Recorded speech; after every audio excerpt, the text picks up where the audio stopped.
And we are live. Okay, I'm Nadine Parry, executive and leadership coach, HR practitioner, workplace and education mediator.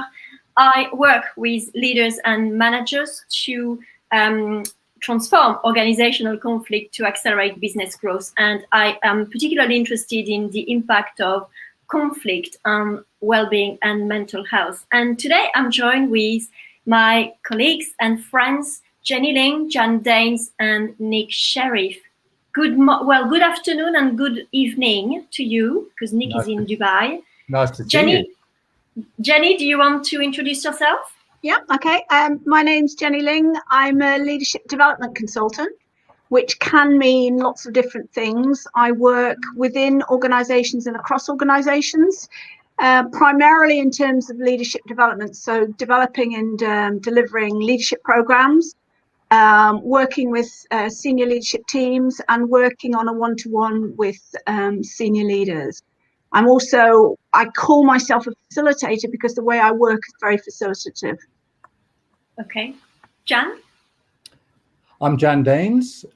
My professional background is in education, teaching, leadership, inspection and improvement. And from a belief that everyone is of infinite worth, I endeavour to provide others, to provoke others, in fact, to better understand the importance of their leadership interactions. Most of what I now do is actually working with charities, with education, and in some faith settings. That's me. Thank you. Thank you, Jan. Nick? I'm Nick Sheriff. I'm an education and leadership specialist, and I have a focus on international education.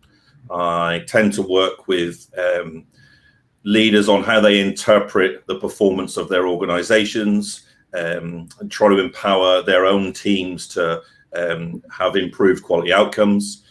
I'm particularly interested in the moment, strangely enough, in how technology and social change has disrupted or could disrupt education, which now looks like it's education and the rest of everyone's life. So it's that's very apt, but that's what I'm interested in at the moment.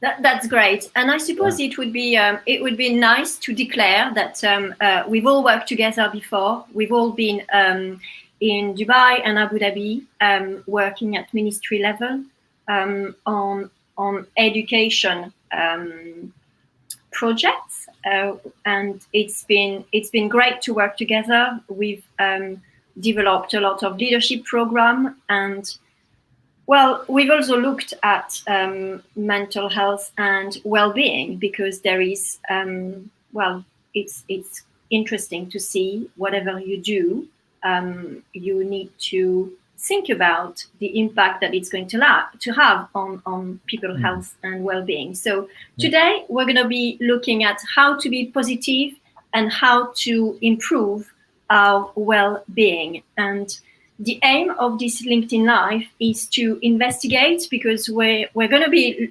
investigating a few perhaps research paper that we've read, a few concepts, a few perspectives. We're going to learn from each other, because we don't know what the four of us have researched, and we're going to grow. And hopefully anybody who is watching us is going to be able to take away something that is going to be very unique to them, and that is going to offer them, as my trainer, Tracy Sinclair, would say, a stretch. And I think that is lovely. So the first question I was sent, we should say that we did put a post on LinkedIn and we were sent a number of questions. Yeah. So the first post I was sent was, actually, Nadine, what's the difference between well-being and mental health?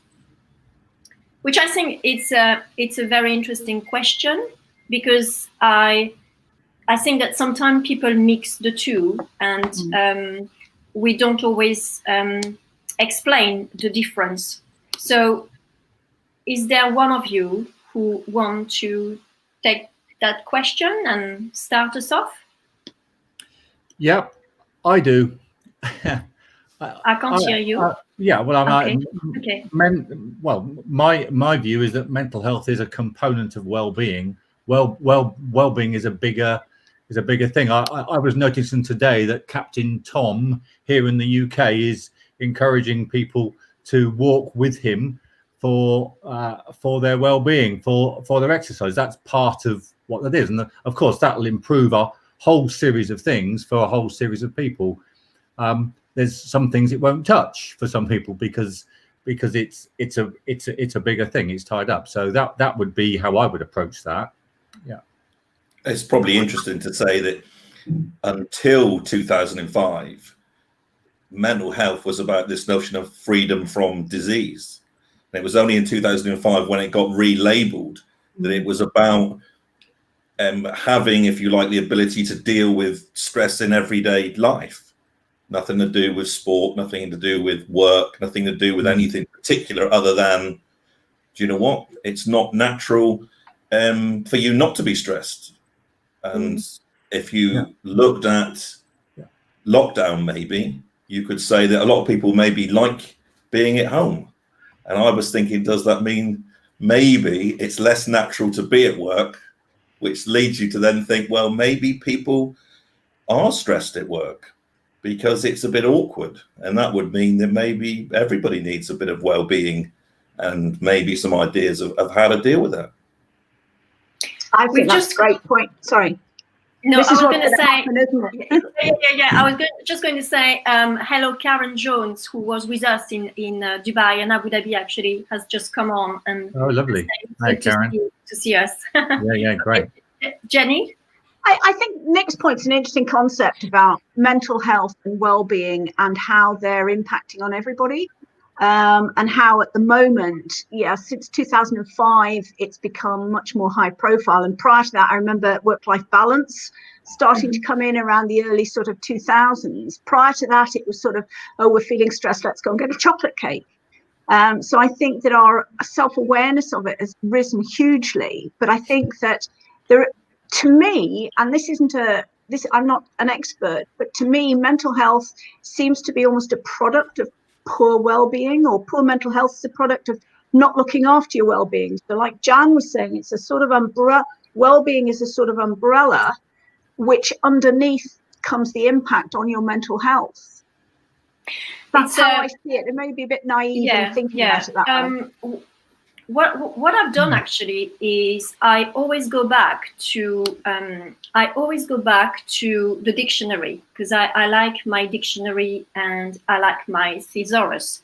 And when I went back to the Collins or the Oxford dictionary, when you look at at what well-being is, it mentions the condition of being content, being healthy, being happy, being successful, and being comfortable. So that's one thing. But then, being the academic that I am, and working my way through research, there is actually a very good report from CIPD, which I've got here as a print. So if people want to read this one, it's actually a very good one. And in this one, which is called Growing the Health and Wellbeing Agenda, it was published in 2016.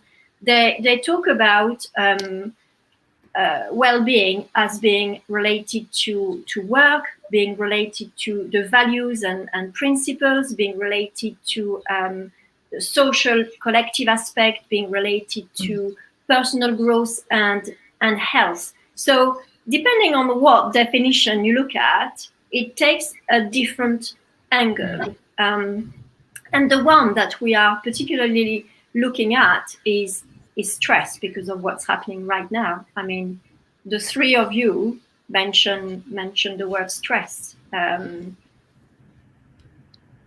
Did we? Yeah, which I find quite interesting. But as Jenny said, I think mental health is a product, is an outcome of well-being. And if you have an imbalance in your well-being, then it affects the mental health. But stress is... We can't hear you, Nick. Hi. Sorry. Stress is a very particular issue, isn't it? That it's always there. It's not ever not going to be there. It's built into us. It's very useful to us. I think maybe it's come to the fore more now is because stress it particularly appears negatively when you are uncertain about the outcome or your ability to deal with the environment in which you feel stressed. Yeah. I don't think you could blame anybody under the COVID circumstances for being stressed, because nobody really knows the outcome. It isn't really or hasn't got a well laid out path to deal with it. But you could probably make the case that in the workplace or life, things are changing so quickly now. You know, look in our lifetimes how you've gone from your career for life to 0 contract hours. And that must be very difficult for people to wrap their head around and maybe think that the way they dealt with the previous workplace is even going to help them in the new environment. So I think stress is here. I don't think that's a bad thing. Maybe the tools to deal with it need refining in this new era, possibly. Absolutely. Yeah. Yeah. There's Right, it's me. I think there's some things that feed into that, I think, aren't there? Because we're each different. Each one of us is different, so we respond to those stimuli and influences in different ways, and that will produce stress in one person and not in another. Depending on how we deal with things, and our own personal situations will add to that as well. And you know, as you were talking, Nick, I was thinking that one of the most significant things for each of us is it's certainly been true in my life is the need to have a purpose. I think if you have a purpose and if you're clear about what that is or can become clear about what that is, then that is a very good way of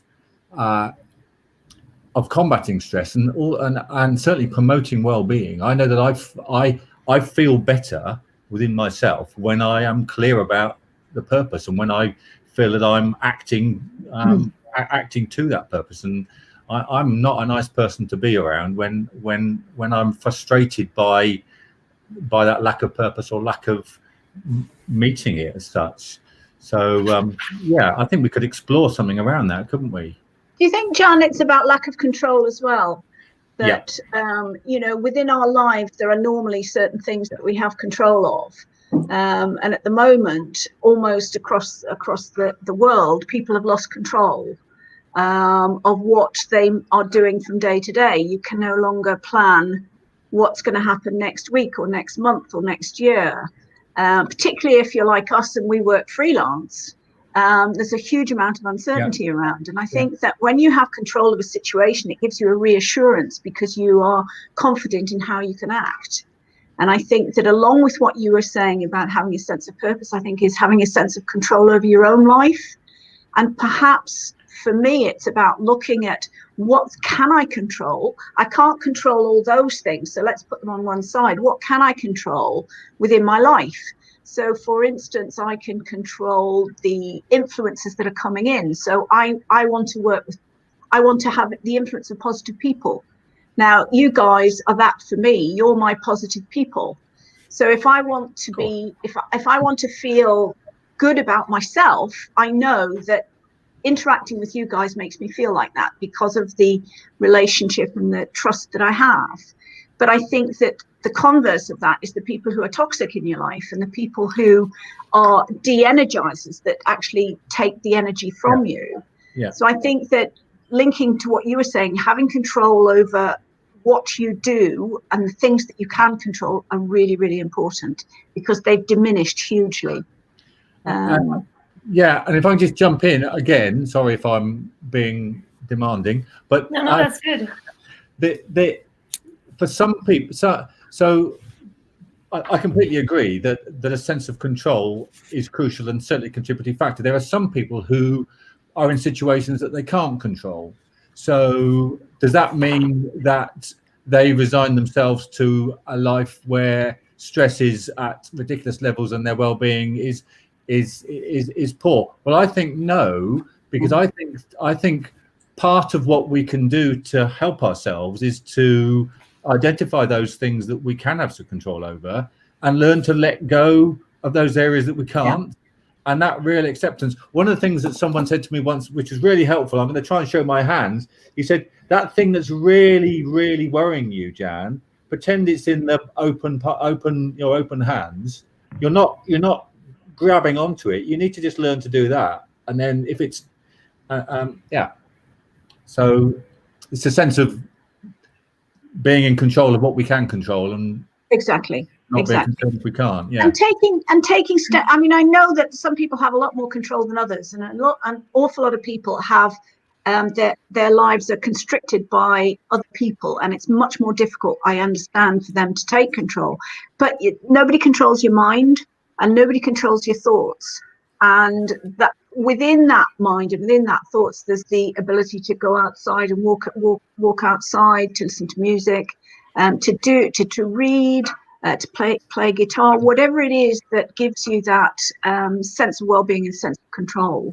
But there's a sliding scale, and some people have vast amounts of control over their own lives even nowadays, and others have very, very little. And I think it's the people who have very little are the people who we need to worry about.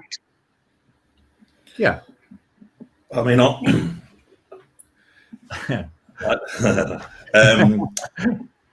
I would go a stage back, and I would say, control is, if you're after it, you're going to be disappointed a lot, and even when you've got it, something will change, and then you've lost it. Yeah. I mean, I quite like the sports psychology stress relationship, which it has 4 really easy stages. One is what's the demand from your environment upon you? So what is this new workplace, new thing demanding from you? And then you have to make a decision. Can you deal with this and manage it or not? And no one knows that but you have to make that decision. Then there's some sort of response that's positive or negative. If it's positive, that's great. You know that thing where they say you squeeze, some people they focus, others they crumble, and you have to work out what bit of you is going to focus or crumble depending on this new environment.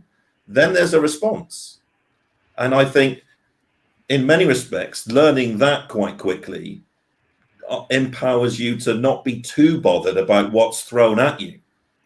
I think it's very easy to say, "Oh, just let it go." Brilliant. Yeah. I think you need to know why you're letting it go, because sometimes you could have tackled it.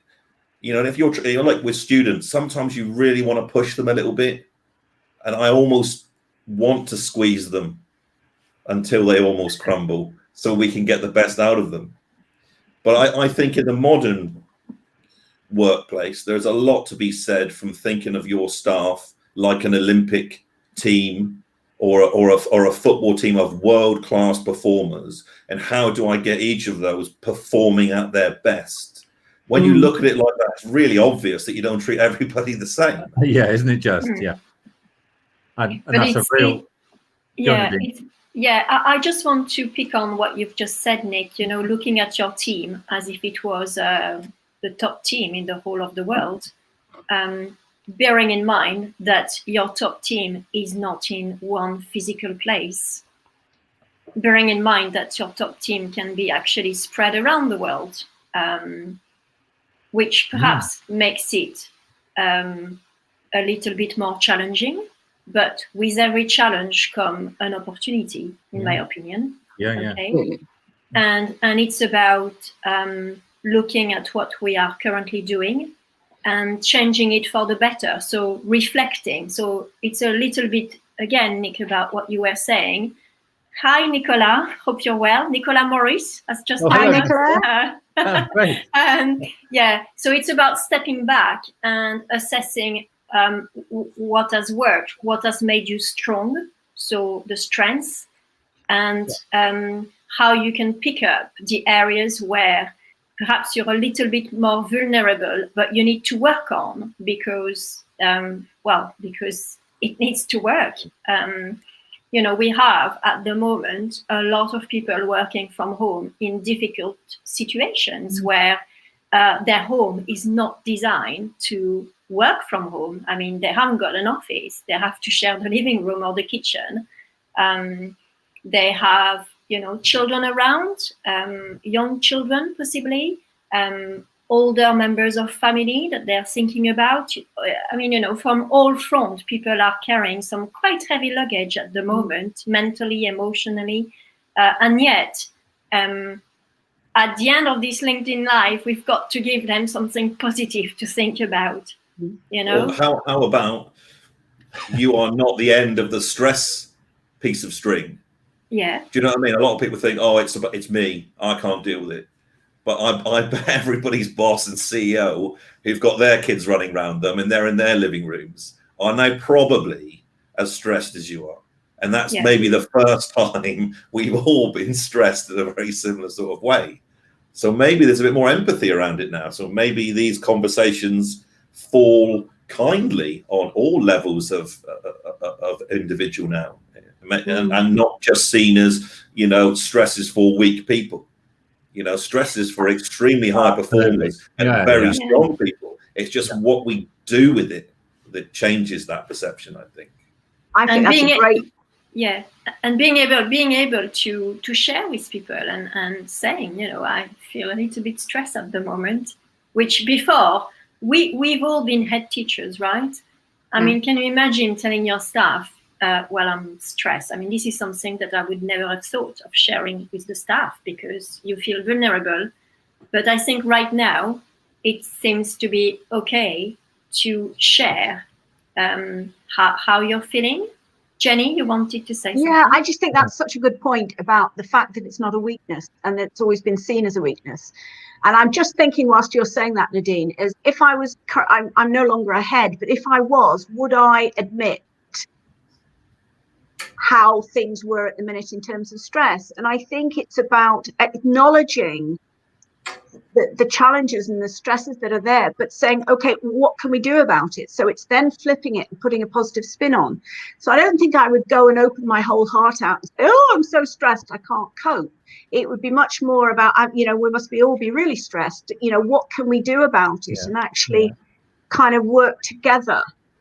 Because I still think, and perhaps you guys would disagree, is that if you're at the top of an organization, it is very difficult to be that vulnerable. Yeah, of course.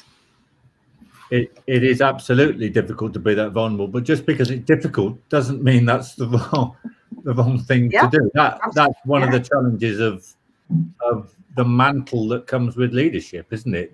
But it's perceiving the right approach, absolutely, and then having the guts to do something about it, present yourself in. Do you know, when you were talking, I'm thinking, I'm not sure if I should dare say this, but Jan, it's never stopped you before. Well, no, exactly, no. One of the organisations that I was a head in, I remember in a staff meeting announcing that I realised that I was lacking integrity, and there was a discernible intake of breath at that particular time. But it was I was being coached at that time, and we were exploring the idea of integrity and what that meant, and I just something drove me to mention that in a staff meeting. I can't remember why I did, but actually that wasn't, and it take guts. Well, I don't know. I mean, I'm not sure that I'm ready yet for therapy. But I do. I mean, I appreciate what you're saying. There is no reason that you can't recognise that in yourself, and therefore be a little bit more conscious and open to what people might be going through behind. There was that guy on the news. You remember, some professor was giving a talk to the newsreader, and his daughters and someone else came through, and the nanny came in and pulled him back. You know what? I think as a CEO, if you can get past it and not be bothered by it, and it becomes the norm, those sorts of things put people's mind at rest. Because I bet they're thinking it's still the boardroom, and really someone should say, no, it's your kitchen. Calm down, it's fine. But I reckon, moving into your house, you probably needed to have left all the workplace orientated stuff at work. I don't think it's the same place now. I think you can act and perform professionally, but I think a little bit of latitude here will go a long way. Yep, definitely. I think coming back to checking in with your staff who are online now, and certainly not in the same physical environment as you, I think for me, there is a question that is very important, which is, how are you?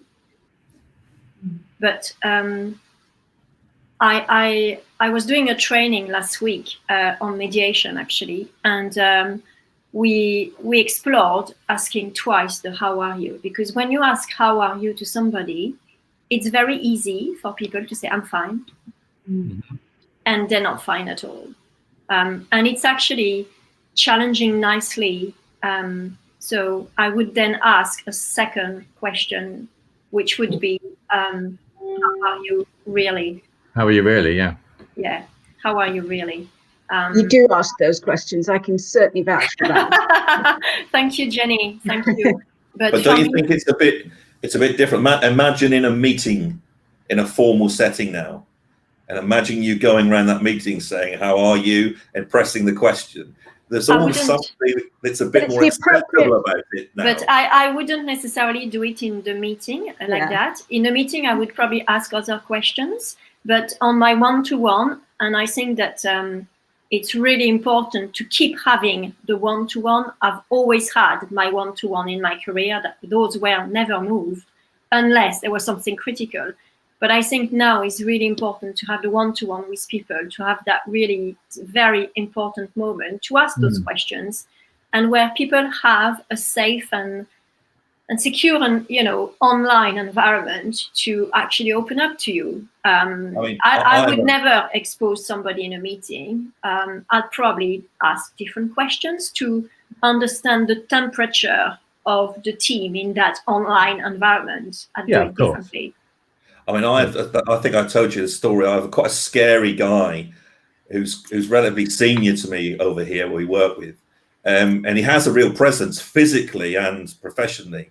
And what was really good a few weeks ago was when I had a one-to-one with him and I could hardly hear him. And I said, what's all that noise? I'm sorry, I can't hear it. And he said, it's all right. It's in the kitchen. The wife's gone to work today and he was making cereal. And actually, that was quite important. Because I thought, do you know what? He's as normal as I am.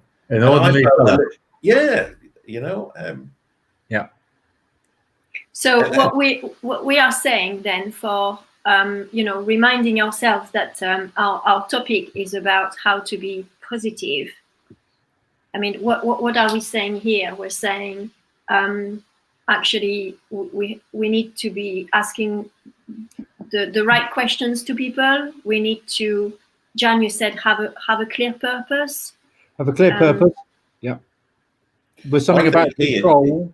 Here, I think you can say it's very easy here to be quite empathetic. You are broadly in the same situation as that person on the other end of the screen. I mean, for the very first time. And it's not much to give. You're not really giving any ground because they're looking at you. They can see your pictures and everything's going on behind. There's no great reveal as a CEO anymore. Yeah. And for me, I would add looking at people's strengths, because right now, we are surviving, we are thriving, we are developing skills, talents that perhaps we didn't know we had. And it's about pressing pause and stop and acknowledging that, because a few months ago, we were not where we are right now. And everybody has moved forward, even if it's 5 millimeters, everybody has adapted somewhere in their life. And for me, it's about acknowledging that. And that's a positive. It's about being grateful, isn't it? It's about, acknowledging it and being grateful for what you have got, and actually perhaps pushing what you haven't got to further back. Because going back to what I was saying before about to me, it's about being positive and not being negative, and trying to reframe your language. And I was doing that just yesterday with somebody who called by last day, and was quite down about the situation. And immediately I tried to twist that so that, oh, yes, it wasn't oh, yes, but it was a bit more subtle than that in terms of putting a positive spin on things. Because I think that the positives that are coming out of the current situation may not necessarily be the ones that we're used to, but so many people are talking about more time with their family. Now, that can be a positive as well as a negative, but I think it goes back to what you were saying about relationships and about being grateful for those relationships and being positive about things and avoiding the negative language that is a default position at the moment. When you think about English politics, when you think about USA politics, you're bound to go into the negatives. But I think that it's about putting that positive spin on things, or positive language. I'd also, something that sprung to my mind then was, if you're sort of like a water cooler manager, those people, they're just great with people, and you don't need a formal acknowledgement. You get it in the environment. That environment's not there anymore. You can't manage like that, and you're going to have to, as Nadine said, come up with some sort of one-to-one system where everybody knows that this is the time, that this one-to-one now, it's my water cooler bit that I used to do. Because if you don't do that, I've experienced it a couple of times this week where we're on a big call and I'm thinking there's only a couple of people doing anything here. And that's that, you can imagine that after a couple of months, no one really knows that. It's not like you can mention it over coffee or something.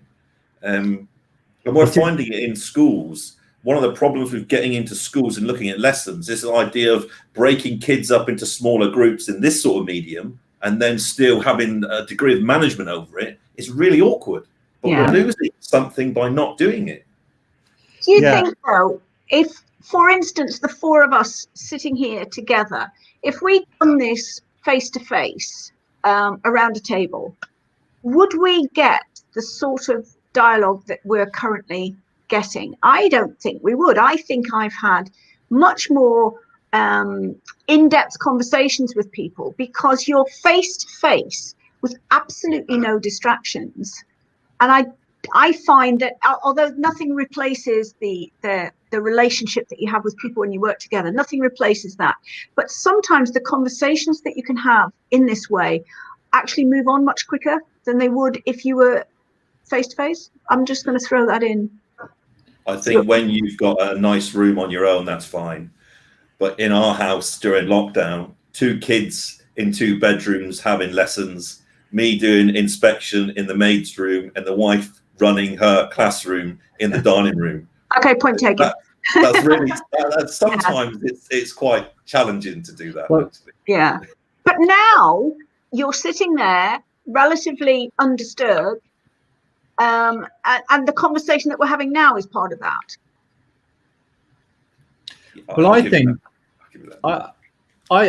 I think this comes back to, in the same sort of way we were saying that the control thing and the feeling that you need to have control is a completely personal thing, and we've talked about that the individual approach a number of times.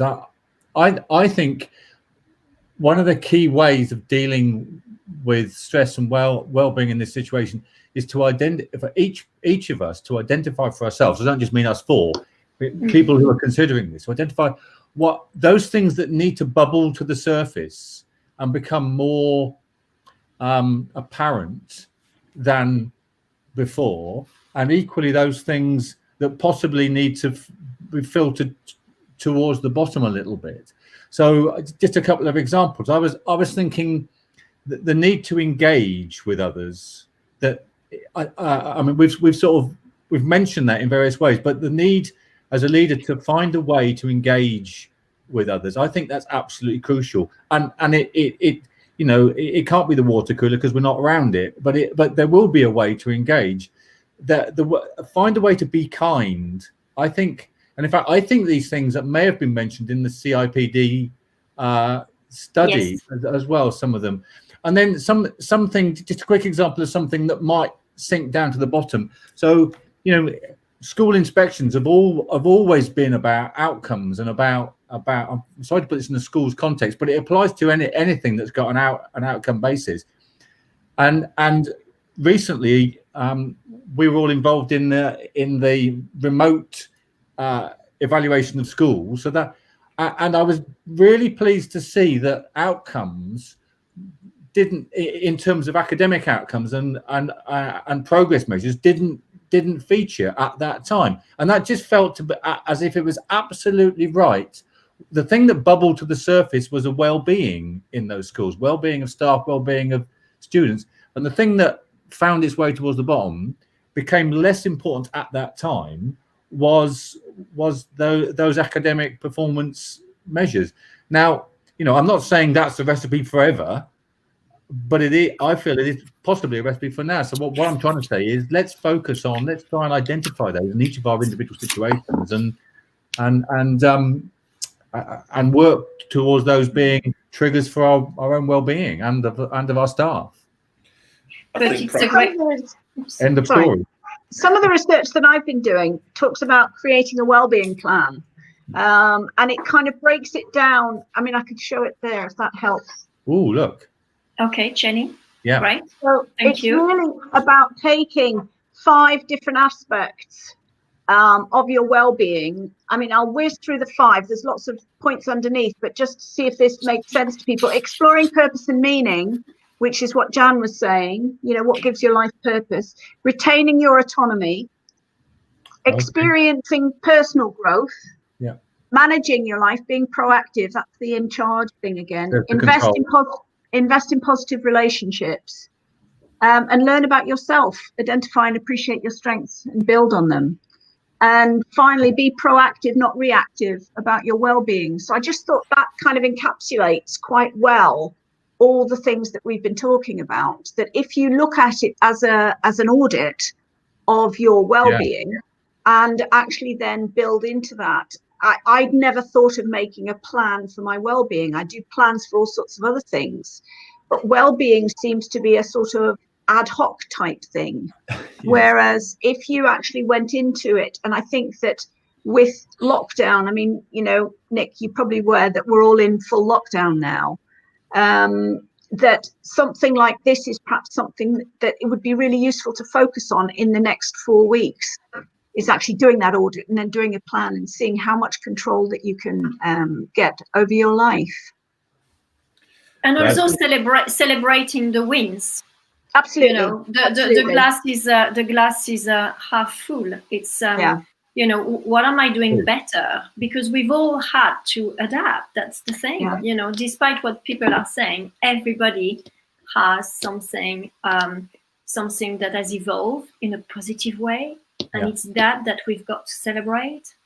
Yeah. And it's the little things sometimes, isn't it? It is. Apart from lockdown and sort of economic underperformance, you could probably make the case that most people have overperformed in this environment. You take the school, would you have thought that a very 200-year-old traditional school system would have moved in the space of a month online? Yeah. Oh, and by the way, I'll tell you what we'll do. We'll inspect it remotely as well. Yes. Yeah. And only now are Ofsted deciding that maybe their inspections will be online. Well, there are little countries in the Middle East that have already done that and are in round 2. Mm. Yeah. Yeah. So Nick was going to say that UAE is round 2 of evaluation with schools, and he's absolutely right, actually.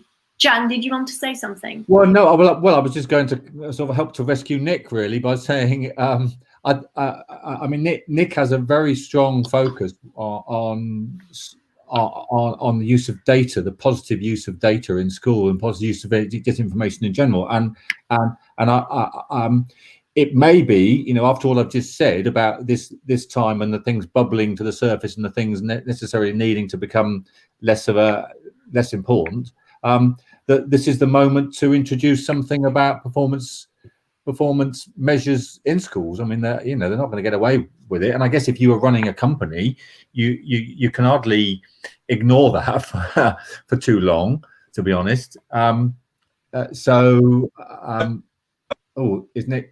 Is struggling to Nick get is, back. yeah, I've actually just sent a WhatsApp. If I'm not looking at the screen, I don't mean to be rude, Yeah, we're but trying to recover him. Yeah. I've just sent a WhatsApp to Nick because he seems to have frozen there. Shall we move on to? Yeah, sorry, Jan. No, I was just going to say I really like Jenny's idea of an audit at this time. I think that's great actually.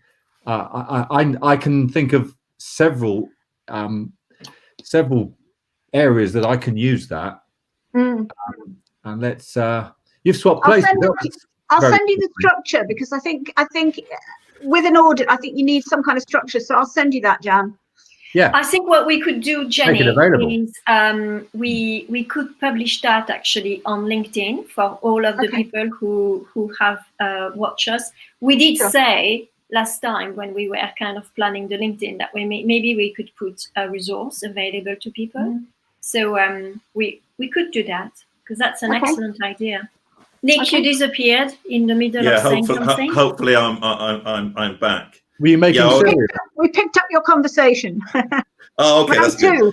Good. Yeah, round two. And actually, I think there's a lot to be positive about. I really am disappointed in people who say, "Oh, we're just getting by. It's management in a crisis," because that's not my experience. I think people have overperformed in many respects, learned new skills, and I don't want to say things are better, but they're done differently really well. I think the jury's still out whether this is better yet. But one thing that I am noticing is that people are starting to turn their cameras off, which worries me a little. Okay. Because the beauty of this, when we talk about face-to-face, is I can see you raising your eyebrows or whatever you're doing, but I also can see what you're wearing. And I can see whether you're making an effort and if there's a change in maybe how we know you. But, you know, we used to have dress down Friday and things. Well, there's no reason you can't still have all those things in this environment, and maybe it would be good to celebrate those.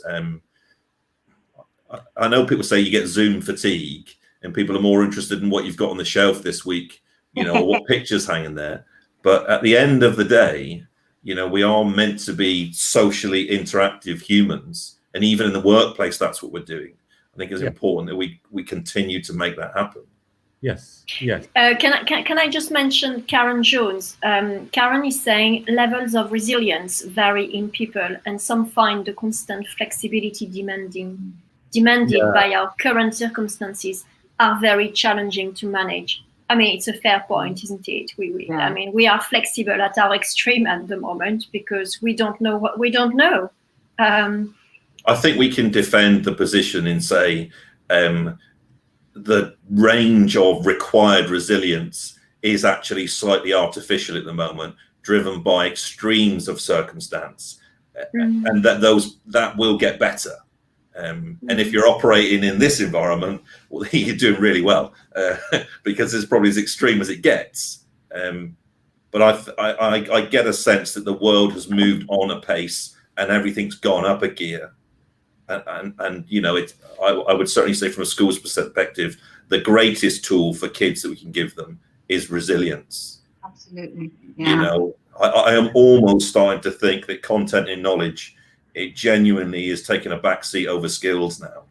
And much as it pains me to Oh no, I'm a great believer in that. Absolutely, about teaching the skills, but that's sort of, you know, slightly tangential. Thinking about what you're saying about things are going to get better, and I love the confidence in the way that you're sitting there saying that, as if that's a given.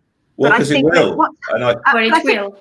But I'm sure it will. I'm sure it will. But and the but, here's my negative thinking, is that you hear the stories outside that are coming in about businesses and about pubs, restaurants, small shops, and all the people for whom this is impacted on unbelievably harshly. You know, they're geared up, they've got it all ready to be COVID safe, and then they're closed down again. And I think for some people in those situations, they cannot see how they will survive as a business and how it will get better. And I think that maybe in terms of their well-being, we've got to start with a lower baseline in terms of what is the gratitude, the appreciation, what have you know, what can you appreciate in your life? Because I think if your business goes and your whole raison d'etre goes, because it is the whole raison d'etre for a lot of people, and they may have, 50, 100, 10 people working for them, and they're responsible for them. So I think that the well-being for people in that situation, certainly currently in England, my heart bleeds for them, because yes, it may get better, but the whole situation may get better, but where will they be in relation to that getting better? I didn't mean that.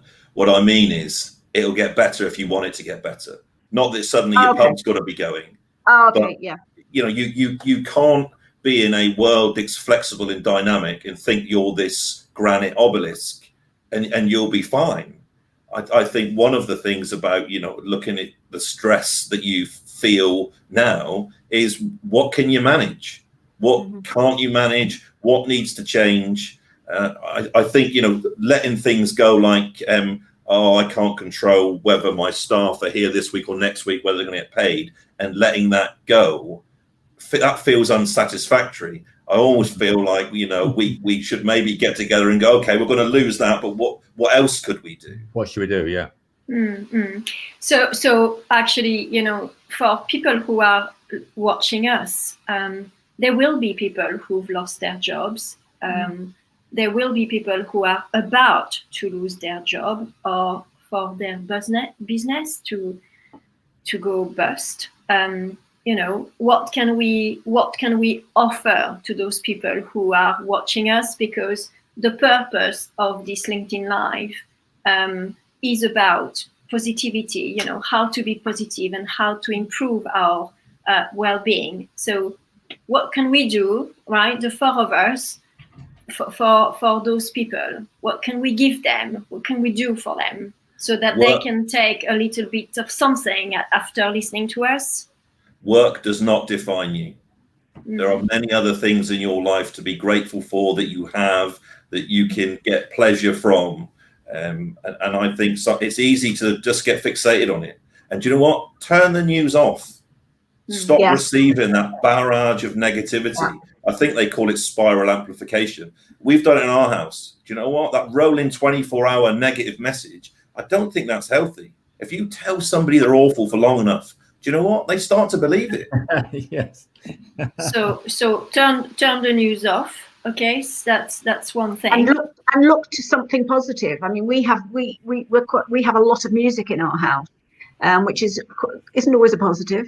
But I find that listening to my choice of music can have a huge impact on my feelings of well-being. It can actually make me feel quite strongly positive if I listen to certain tracks and I know what they are, put them on in the car or whatever, and very loud if nobody's with me. But I think it's about the positives. But I think going back to what to be grateful for, and I think it all comes down to family and health. And I think that if your family are healthy, then you're at the top of the gratitude pole, because that's what's important in life. And I think that if there's if your family are ill or if you're bereaved, then I think that's when you start to get that challenge, because that's such a big thing in your life. What Nick was saying about a job is a job, but actually let's look at the rest of your life, because there will come a time when you may retire and not have a job and your life still has meaning. So it's about health for me, for the loved ones, really. And I'll offer something that I hope doesn't sound glib and dismissive of the situation, but I seriously, absolutely 100% believe that it's in times of difficulty, when we're tested, that actually we grow the most. Now you've got there's a mental bit of gymnastics to do to enable yourself to get through that, and particularly because you can't always, in fact almost never, see the benefits that might possibly come from this dreadful time that you're going through at the moment. But in my experience, there absolutely are, and I've learned things that I would never have learned if I hadn't have been challenged and been through some of the difficult times in my life. So, you know, I hope that doesn't sort of sound, you know, glib and pathetic and whatever, but you know, I genuinely believe that. It's about taking your mind, these 6 inches between your ears, and you use it, you know, enabling yourself to use it in a way that brings benefits. And there'll be things that we learn about ourselves and each other and those we work with, which we wouldn't have had the opportunity to learn had we not been in this situation. So that's me. I would also add, never before have we ever had the ability to communicate with each other like this. I mean, you think about it, without the lockdown, would you have called all your friends and family on this video conferencing? I mean, I know families that are having a weekly quiz now who didn't used to see each other from one month to the next. Yeah.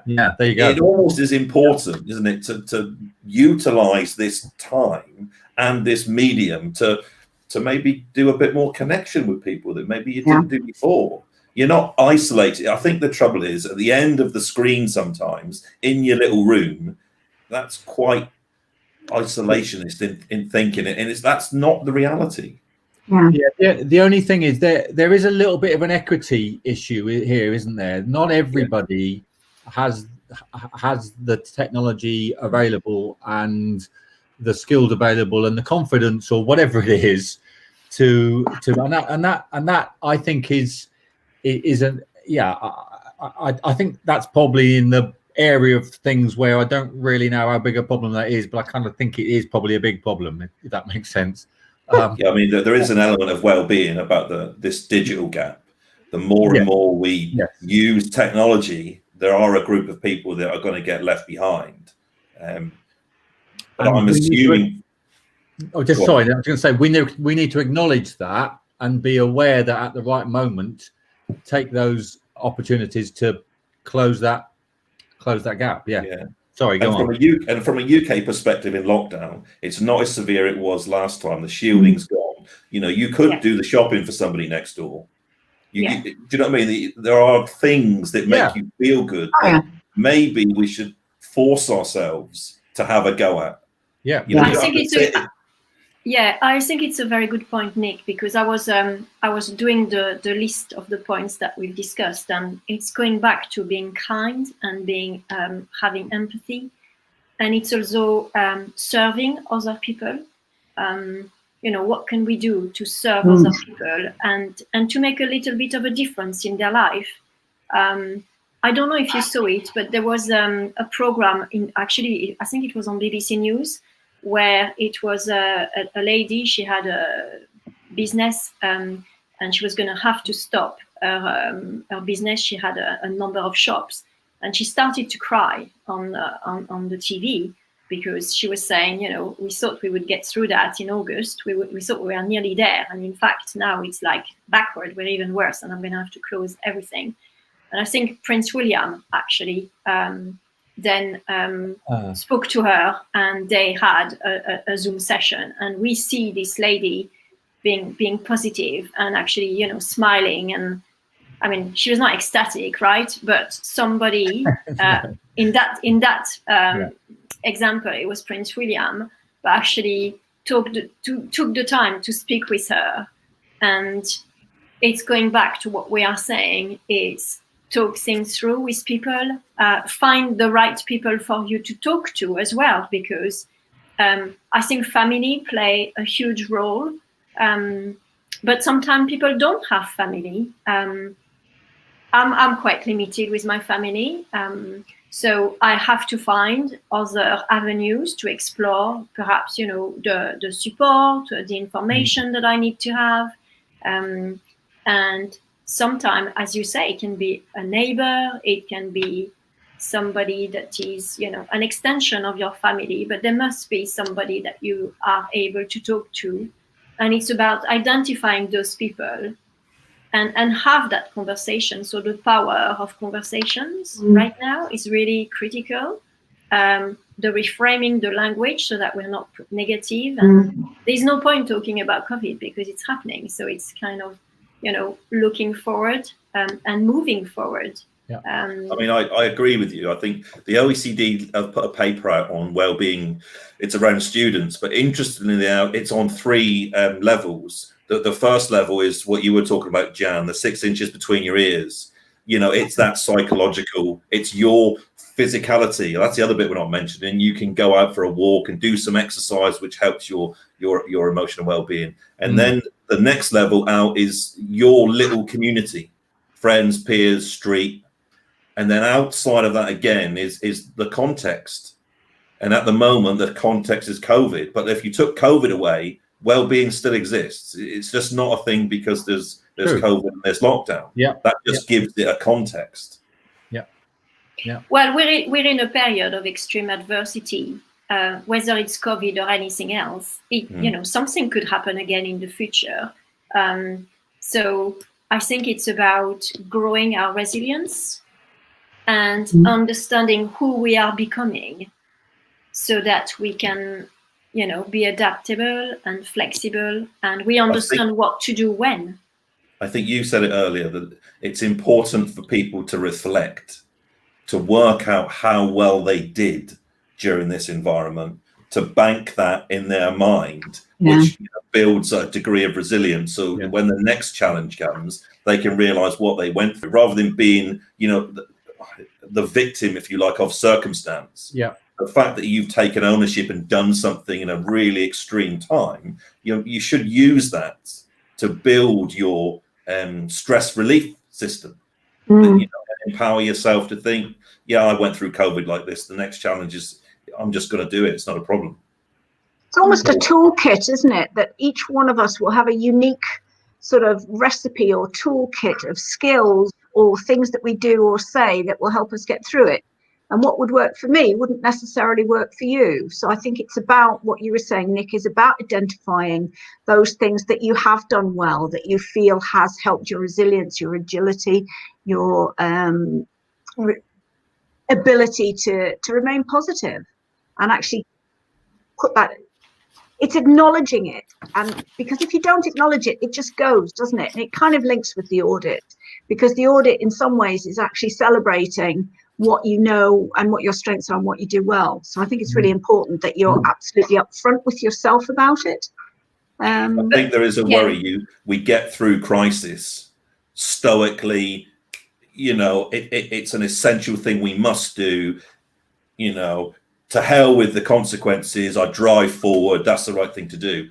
And then we're on to the next crisis, which will be, I lost my business, I've got a new business, I've got something. If you don't stop and take stock, I think it's really difficult to build that resilience over time. I feel quite sorry for students at the moment, you know, the ones that didn't get their GCSEs, that are, as you know, Jan was saying at the beginning, if you haven't got a purpose, you don't know where you're going, I should imagine that's terribly frustrating for people in education at the moment. Yeah, yeah. But, if you don't lift your head every so often, you don't know. You know, not only you're not sure where you're going, but you're not sure where you are in relation to where you're going. And so that's you have to reset your compass, don't you? Lift your head and see what's. Sorry, Nadine, you were gonna. No, I was going to say that I think it's important to, you know, the 4 of us, we're okay right now. But I keep thinking about those people who may be watching and may be thinking, well, it's okay for those 4. I mean, you know, they live in lovely houses. We can see the background of where we are. But for those who have lost their businesses, you know, a loss in the family, you know, those NHS workers who are working flat out and are absolutely, you know, at breaking point. What are they going to take from listening to us? We've been on air for 58 minutes. What can they, have we explored everything? You know, I talked about investigating. Have we said what we could say to help those people? Are we confident that we've done something for them tonight as well? Good gracious. Yes. Yes, that's not in the script, right? It's not in the script, but I feel very strongly about it. I think you could say, before we were a group of people in here, we were individuals with our own unique problems. You know, we Yeah. weren't doing this before the crisis. Yeah. So I think, you know, we are demonstrably evidence that you can make something out of this, something Yeah. good, productive, useful. And yes, ours is quite unique, but Yeah. I wonder if people did get together and come up with a plan, or even, you know, just some ideas of what they could do to improve their lot. I wonder how surprised they would be that they came up with things that they could do. I mean, I would just say try. Yeah. Don't wait to be shocked. Try something. I mean, what have you got to lose? Yeah, I guess what I would say here is last week I did a training on mental health with Marie Kuhn. She's a mediator, a workplace mediator. She's a pretty amazing woman. And one of the points that she made was to do a list of professional help in your region. I mean, this is something I've kind of not thought of doing myself, but I thought, wow. So you do a list of professional help and support in your region. So when you talk with people, then you have something to offer. So, you know, the NHS are providing very good support. There are some charities as well, like Mind or Ask Twice campaign charity. So there are things that people can access to. And I think that we have a duty of care to share that with them and to remind them of that, and to have that knowledge, and to say, well, there is this and there is that. And, you know, we may not be able to give them the solution, but someone that we know might have the solution for them. And I think that's quite important. Yeah, I think asking for help, isn't it? And about it doesn't, you know, I mean, what you were talking about was the more sort of formalized help, but whoever you interact with know you. And sometimes it's just sort of, you know, I'm a bit stuck here. Can you help? Or can you give me feedback? Or, oh, I'm feeling really low. Can you, you know, and have a conversation. But I think that the interaction between two people is incredibly powerful. And if you ask the right people for help, the people who you feel have that capacity in their knowledge of you to help, then I think that can be really healing. And also, you know, there is professional help out there, and many organizations, you know, who are genuinely a phone call or a text away. But there are other people who can help you who aren't professionals, who, you know, what's that phrase, a problem shared is a problem halved. I think the danger here is you get the blinkers on and you think you're the only one going through this particular problem. When if you speak to people, you'll probably find most people feel like you do and are worried about the same things you are. Just don't sit there and think you're going to solve it all on your own, because I don't think we are. Hence the reason we're talking together.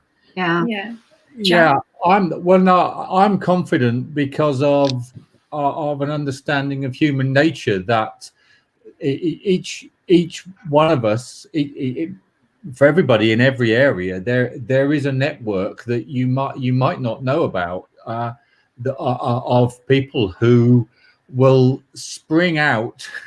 It's human nature that to be able to want to support and help each other, and you know, locally here there's been people supplying food and taking food around, and there's been the charity that I'm involved with regard to mental health for supporting youngsters with having mental health issues, that you know, that they've able to transfer all their counselling sessions online, and they contacted a number of organizations, and laptops just came out of the air to enable staff to do. I mean, a sort of astonishing response to do that, and I think that so there's just a couple of examples, and that will be replicated across the country and in other areas as well. So yeah, I mean, if there are people who and of course there are, but if the people listening with specific issues and feeling very down and very affected, well, don't pretend to have a simple answer, but there will be something there. And what did Nick say? Try, lift your head and try. And sorry if that feels kind of you know, if I'm suggesting you're not trying, but it's not that at all. You know, there's there's I just think that we need to be positive about this, and that's one of the things that I hope that we've been able to do actually. Is yeah, I do live in a house that's got nice blue walls, but you know, it doesn't mean I'm without my challenges. And let's try and find some positivity to be able to transmit. Can I just add as well? We're talking from one side of the fence. There may be people out there who are coping well. Maybe they've listened to us and feel like they could pick up the phone, talk to somebody, must be somebody at work. Maybe they recognize something in somebody, the pennies dropped. You know, equally, they could try, you know, just make the effort, step forward. Yeah. Or we could create a movement, and, you know, I don't know, it could have a name, and then people can contact us, and we can try to help as a new movement of some kind. I don't know. I've not even. Anything is possible. A Premiership footballer sorting out school meals. Yeah. Anything is possible. Yeah. Yes. It is. It's about making one call, isn't it? It's about everybody can contribute something, and everybody can help somebody else. So no matter what your challenges are, there is still somebody that you could help. And I think it triggers your happy chemicals if you help somebody.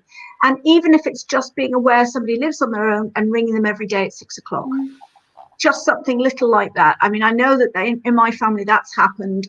Somebody's rung somebody because they know they're on their own, rung them every day at 6 o'clock and asked that question, how are you? And it was fed back to me later that this person had felt that she'd kept her sanity because she knew somebody cared. And it wasn't any skilled help at all. It was just somebody picking up the phone and making contact with somebody else. Yeah. And of course, it doesn't have to be about people. You know, so a lot of people, civic duty, it gives them a feeling of well-being. Doing something for the environment helps your well-being. Yeah. There are many ways in which you can join in and make the lot of people better, I think. Agree. Yeah, we've got some gardeners who keep planting things at the end of roads. And we stopped the other day. I was on a walk and we just stopped and I said, oh, those look so nice. And she was so appreciative that we'd stopped to appreciate what she was doing. And so everywhere you go in this area, and it's not a particularly nice area, but everywhere you go, there's somebody doing flowers or decorating the bus shelter or something. And I think it just makes you feel, you know, somebody cares. So one final point from each of you before we come to the end of this live for this week. Who wants to start? Okay. See the current situation as a genuine opportunity. Even if it's a review of yourself, there's a bit more time now than you've ever had and you'll probably ever get after this point. Use it wisely. Okay, thank you, Nick. Okay, I'll give Jenny a few more seconds. Find your purpose. Find a purpose at this time, and I really believe finding a purpose and pursuing that, and other things will begin to fall into place regarding your life and your well-being. Yeah. And mine would be about making smart choices. Try and steer away from the negative thoughts, the negative people, negative situations, and try and always have a sense of gratitude and have a sense of wonder at the natural world, or some piece of music or something, whatever it is that makes you feel better. Make sure that you make that part of your life. Great. Mine would be to be kind with yourself and to be kind with others. Can I suggest that I just do a little bit of positive thoughts to finish off this LinkedIn Live? We've just done a list long of good things that we could do. Jenny, you mentioned at the very beginning the wellbeing plan, and I think that's a very positive, because remember that our theme was how to be positive and to improve our well-being. So the well-being plan, or a well-being boosting plan, whatever name it has. So that was one thing. The reframing the language, the family support that we've spoken about, knowing the list of professional help within your community so that you can pass it on to people. The questions, the how are you really, and looking at the strengths and everything else that we've just said a few minutes ago. And I think we hope that by giving people, 706 million LinkedIn users, they're not all watching us. But I hope that we've been talking for an hour and 10 minutes, and I hope that we've just given a little bit of hope and, forward thinking, moving forward ways for people tonight. So thank you very much, Jenny, Jan, and Nick, for being here tonight with me for this LinkedIn Live. And we're going to give you back next week for our next LinkedIn Live. We'll need to look at a theme. We might have people sending us some questions or some ideas. So maybe we need to be flexible ourselves. And it's me saying that. We're not going to set the theme tonight. We're just going to wait and see. Yeah, good idea. Yeah. Wednesday, 4 o'clock? Thursday, next Thursday. Next Thursday. Oh, okay. Can I also say that it would be really useful if people are watching either live or later on to actually put some comments in about how they found it. Has it been useful? Yeah. That'd be really useful to see those. Well, from the comment that I can see, I'm not sure I can see everything. Jamal El Quat. I think Jamal is in Dubai. I think I know that name. So hello, Jamal. And Karen Jones, that we know. Karen and Nicola Morris has been listening to us. The feedback. Oops, who is here? Okay, I thought that hurt somebody. But anyway, thank you very much to everybody who's been watching us, and we will see you again next Thursday at 4 o'clock. And a very good evening to everybody. Thank you. Bye. Bye. Yeah, bye-bye.